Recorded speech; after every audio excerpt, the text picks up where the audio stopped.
नमस्कार, हिमाचल समाचार में आपका स्वागत है। आज के मुख्य समाचार। मुख्यमंत्री ने मीडिया से बात कर प्रदेश में आपदा की वर्तमान स्थिति से करवाया अवगत। मुख्यमंत्री ने कहा, आपदा प्रभावित परिवारों को 5,000 रुपए मासिक किराया देगी सरकार। प्रदेश में युद्ध स्तर पर जारी राहत कार्य, हेलीकॉप्टर से प्रभावितों को दी जा रही है राहत सामग्री। नेता प्रतिपक्ष श्री जयराम ठाकुर को दो टूक, आपदा पर ना करे राजनीति। श्री जयराम ठाकुर के विधानसभा क्षेत्र में 94 मशीनों को किया गया तैनात। आपदा प्रभावित क्षेत्र से 2 गर्भवती महिलाओं को सुरक्षित स्थान पर पहुंचाया गया, उपलब्ध करवाई गई चिकित्सा सुविधा। मुख्यमंत्री ने एचआरटीसी को ग्रीन हाइड्रोजन बसों की संभावना तलाशने के दिए निर्देश। मार्च 2026 तक चलेगी 297 इलेक्ट्रिक बसें। ठियोग में स्थापित होगी एचआरटीसी कार्यशाला। और अब समाचार विस्तार से।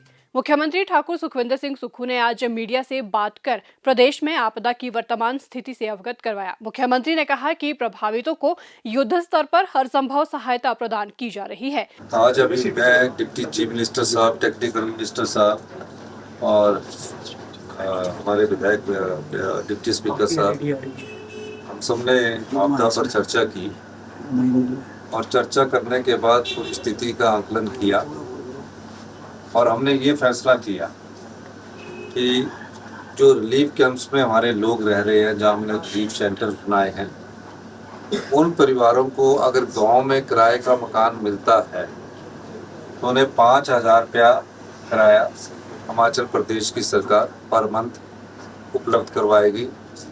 अगर वो सिराज में अभी के क्षेत्र में जहाँ भी नुकसान हुआ है, धर्मपुर के क्षेत्र में नुकसान हुआ है, साइंस क्षेत्र में नुकसान हुआ, जहाँ भी बरसात से नुकसान हुआ है, वो अपने गांव के किसी पड़ोसी के घर में भी किराए पर रहना चाहते हैं तो हिमाचल प्रदेश की सरकार उन्हें 5,000 रुपया उपलब्ध करवाएगी और खाने पीने के राशन के लिए भी सुविधा उपलब्ध करवाएगी। अभी तक बरसात में जो अब से बरसात शुरू हुई है, तकरीबन 69 जो लोग हैं वो अपनी जान गंवा चुके हैं। 37 के करीब लोग हमारे मिसिंग है, 110 लोग जो अभी घायल हुए हैं और तकरीबन 700 करोड़ रुपए का नुकसान हो चुका है। सबसे ज़्यादा नुकसान जो हुआ है वो सड़कों के रूप में हुआ है, पानी की पीने की पानी की योजनाओं के रूप में हुआ है, बिजली के पावर प्रोजेक्ट्स में हुआ है, बिजली के जो तारे थे, खंबे थे, उजड़ गए हैं, उसका बहुत अधिक नुकसान हुआ है। मेरा ये मानना है कि अभी मानसून की शुरुआत में ही ऐसा कहर हिमाचल प्रदेश में ढहा है कि हिमाचल प्रदेश को इस आपदा का सामना करने के लिए आज मेरी देश के गृह मंत्री जी से भी बात हुई और उन्होंने हमें पूरी आश्वासन दिया है और गृह मंत्री ने कहा कि हमारी तरफ से आपको, माननीय श्री अमित शाह जी ने कहा कि हम आपको पूरी सहायता उपलब्ध करवाएंगे। वो आज केंद्रीय टीम भी नुकसान का जायजा लेने के लिए आ रही है। लेकिन ये मानना कि पिछले 14-15 दिनों में इतने कभी क्लाउड बर्स्ट नहीं हुए। तकरीबन यहाँ अभी 14 जगह हमारा क्लाउड बर्स्ट हुए हैं और 14 क्लाउड बर्स्ट होने के बाद अभी तक ये हम अध्ययन कर रहे हैं कि इतने ज़्यादा क्लाउड बर्स्ट क्यों हो रहे, कैसे हो रहे। ये बात मैंने माननीय गृह मंत्री जी के ध्यान में भी लाई। ये सारी चीज़ों को हम अंडरस्टैंड कर रहे हैं और अभी जो फॉरेस्ट्री और हॉर्टिकल्चर कॉलेज विभाग में बाद में छात्र फंसे हुए थे, उनको हमने रेस्क्यू किया है और थुनाग के कई गांव में जहां बहुत बड़ा नुकसान सिराज विधानसभा क्षेत्र के एसडीएफआर और एनडीएफ की टीमें पहुंच चुकी है। 300 के करीब सड़कें अवरुद्ध है, 790 के करीब हमारी जलपूर्ति योजनाओं को नुकसान पहुंचा है, 332 बिजली के ट्रांसफार्मरों को भी क्षति पहुंची है। हमारे जो सरकार द्वारा राहत किराया मंडी जिले में 402 लोगों को बचाया गया है।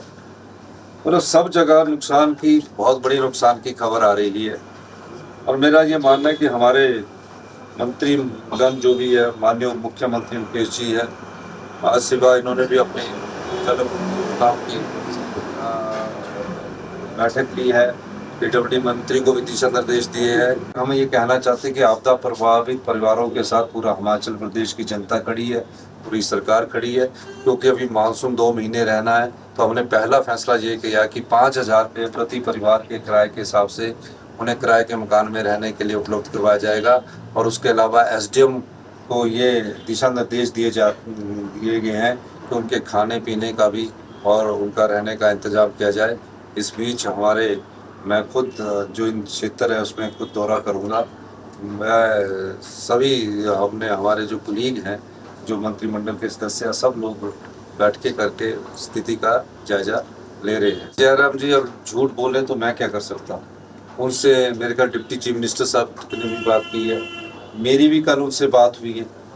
उनका जब फ़ोन आया तो मैंने उनको दोबारा फ़ोन किया तो दोबारा उन्होंने फ़ोन पर मेरी बात हुई है। मैंने डिप्टी कमिश्नर को बोला कि उनसे बात कीजिए, डिप्टी कमिश्नर ने भी उनसे बात की है, एएनसी साहब ने उनसे बात की है और उनको बोला है कि अगर आपको हेलीकॉप्टर की सुविधा भी है तो हम उनको उनके क्षेत्र में हेलीकॉप्टर की सुविधा भी उपलब्ध करवा रहे हैं। सवेरे डिप्टी कमिश्नर को बोला।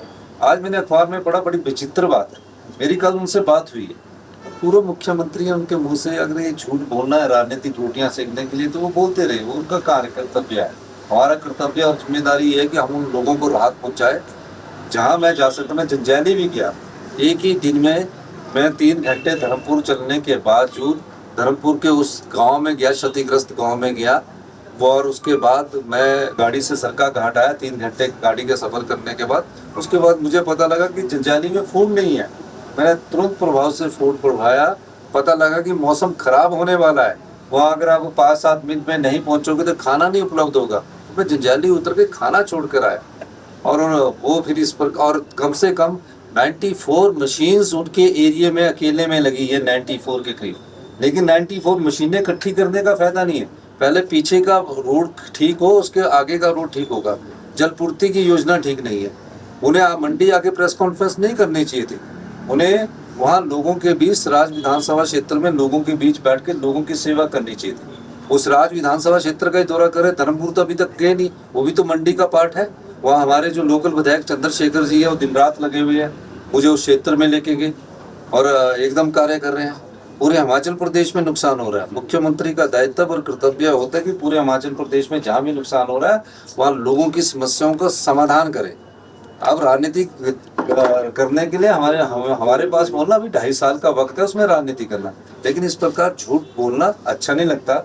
मैं आपको कॉल डिटेल्स दिखा सकता हूँ, कॉल में बातचीत करके दिखा सकता हूँ, मेरे मोबाइल में अभी कॉल है, मैं बता सकता हूँ। और उनसे पूछिए कि क्या आपकी बात नहीं हुई पिछले कल। तब इस चीज़ को बोलना कि उन्होंने कि मेरा फ़ोन नहीं उठाते, मैं सब फ़ोन डिप्टी कमिश्नर सबसे सवेरे से इन टच हूँ, रात को इन टच हूँ। मेरा ख्याल जितना तेज़ी से हम कार्य कर रहे हैं उतनी तेज़ी से तो मेरे ख्याल पिछली जो जयराम जी की सरकार थी वो तो कुछ नहीं की, वो तो हमारी संपत्तियों को लुटाते गए।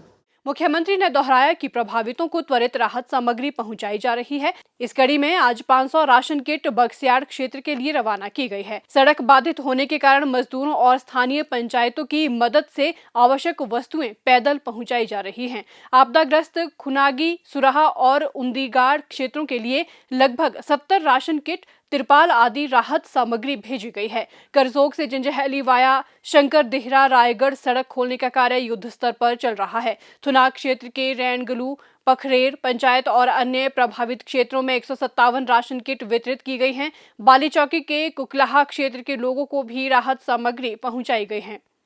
मुख्यमंत्री ठाकुर सुखविंदर सिंह सुक्खू के निर्देशानुसार प्रदेश में आपदा प्रभावित क्षेत्रों में लोगों को त्वरित सहायता प्रदान की जा रही है। इसी कड़ी में जिला मंडी के गोहर उपमंडल में सहायता की प्रतीक्षा कर रही 2 गर्भवती महिलाओं को रेस्क्यू किया गया। पहली महिला को पिछले कल प्रातः एसडीआरएफ की टीम ने कठिन भौगोलिक परिस्थितियों में पालकी में उठाकर 2 घंटे के अथक प्रयास के उपरांत सुरक्षित स्थान पर पहुंचाया। दूसरी महिला को सायं स्थानीय लोगों की सहायता से सड़क के बाधित होने के कारण 2 किलोमीटर के कठिन मार्ग से मंडी जोनल अस्पताल में चिकित्सा सेवा के लिए पहुंचाया गया। प्रदेश में आपदाग्रस्त क्षेत्रों में लोगों को युद्ध स्तर पर सहायता उपलब्ध करवाई जा रही है। ये दोनों घटनाएं प्रदेश में समयबद्ध और सामूहिक सहयोग से आपातकालीन सहायता का सफल उदाहरण प्रस्तुत कर रही हैं। मुख्यमंत्री ठाकुर सुखविंदर सिंह सुक्खू ने हिमाचल पथ परिवहन निगम को हिमाचल के चुनौतीपूर्ण और पहाड़ी क्षेत्रों के मद्देनजर राज्य के लोगों के लिए परिवहन सेवाओं में विस्तार करने के निर्देश दिए हैं। निगम की उच्च स्तरीय बैठक की अध्यक्षता करते हुए मुख्यमंत्री ने कहा कि यात्रियों की सुविधा के लिए मार्च 2026 तक 297 टाइप 1 इलेक्ट्रिक बसें संचालित की जाएगी और 30 टाइप 2 इलेक्ट्रिक बसों की खरीद प्रक्रिया जारी है।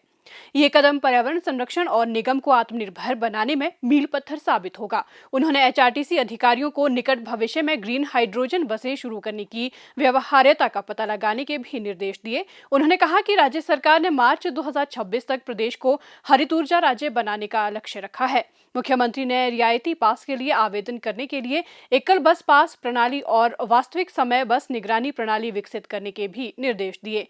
उन्होंने बेहतर कार्य और प्रभावी प्रबंधन सुनिश्चित करने के लिए डिजिटल प्रौद्योगिकी का उपयोग करने और एचआरटीसी मुख्यालय में ई ऑफिस प्रणाली लागू करने के भी निर्देश दिए।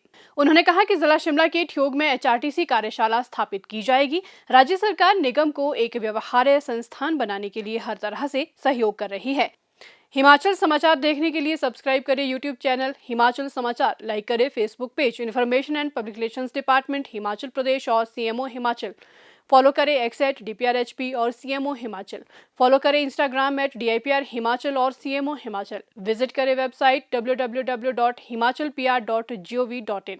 इस अंक में इतना ही। कल फिर होगी मुलाकात। दीजिए इजाजत। नमस्कार।